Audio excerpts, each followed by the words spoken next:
പുതിയ പരിശീലകന് കീഴിൽ സൂപ്പർ കപ്പിന് തയ്യാറെടുക്കുകയാണ് കേരള ബ്ലാസ്റ്റേഴ്സ്. പതിവിൽ നിന്ന് വ്യത്യസ്തമായി പരിശീലകനെ നേരത്തെ പ്രഖ്യാപിച്ചു എന്നുള്ളത് ബ്ലാസ്റ്റേഴ്സിനെ സംബന്ധിച്ച് വലിയൊരു നേട്ടം തന്നെയാണ്. ഇനി കോച്ചിൻ്റെ മേൽനോട്ടത്തിൽ പുതിയ ഡൊമസ്റ്റിക് ഫോറിൻ സൈനിങ്ങുകൾ നടക്കുമെന്ന് തന്നെ പ്രതീക്ഷിക്കാം.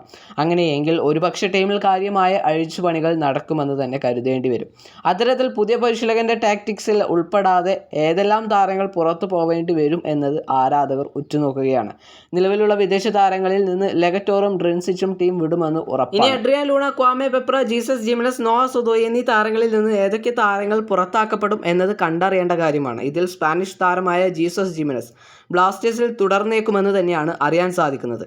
ഇനി പെപ്ര, ലൂണ, നോവ എന്നിവരിൽ ആരെല്ലാം പുറത്തു പോകുമെന്ന കാര്യത്തിൽ വലിയ തരത്തിലുള്ള ആശങ്ക തന്നെയാണ് ആരാധകർക്കിടയിൽ ഉയർന്നുകൊണ്ടിരിക്കുന്നത്. ഇതിനിടയിൽ മുൻ ജംഷഡ്പൂർ താരമായ സെർജിയോ കാസ്റ്റലിനെ ബ്ലാസ്റ്റേഴ്സ് സ്വന്തമാക്കിയിട്ടുണ്ട് എന്നുള്ള റിപ്പോർട്ടുകളും പുറത്തു വന്നിരുന്നു. അങ്ങനെയെങ്കിൽ ക്വാമെ പെപ്ര ടീമിൽ നിന്ന് പുറത്താക്കപ്പെടുമെന്ന് തന്നെ കരുതേണ്ടി വരും. എന്നാൽ ഇതിലെല്ലാം ഉപരി ബ്ലാസ്റ്റേഴ്സിൻ്റെ മജീഷ്യനും ആരാധകരുടെ പ്രിയ താരവുമായ അഡ്രിയാൻ ലൂണയുടെ ഭാവി എന്താവുമെന്നത് വലിയൊരു ചോദ്യചിഹ്നമായി തന്നെ തുടരുകയാണ്. ഇതുമായി ബന്ധപ്പെട്ട് നിരവധി റിപ്പോർട്ടുകൾ പുറത്തു വന്നിരുന്നുവെങ്കിലും ഇതൊന്നും സ്ഥിരീകരിക്കപ്പെട്ടിരുന്നില്ല.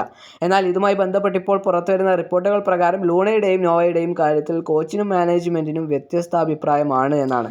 ഈ രണ്ട് താരങ്ങളുടെയും ഭാവി അറിയാൻ സൂപ്പർ കപ്പ് വരെ കാത്തിരിക്കുക തന്നെ വേണം. എന്തായാലും ഈ രണ്ട് താരങ്ങളിൽ ആരാണ് ബ്ലാസ്റ്റേഴ്സിൽ തുടരേണ്ടത് എന്ന് നിങ്ങളുടെ അഭിപ്രായം കമൻറ്റ് ബോക്സിൽ രേഖപ്പെടുത്തുക.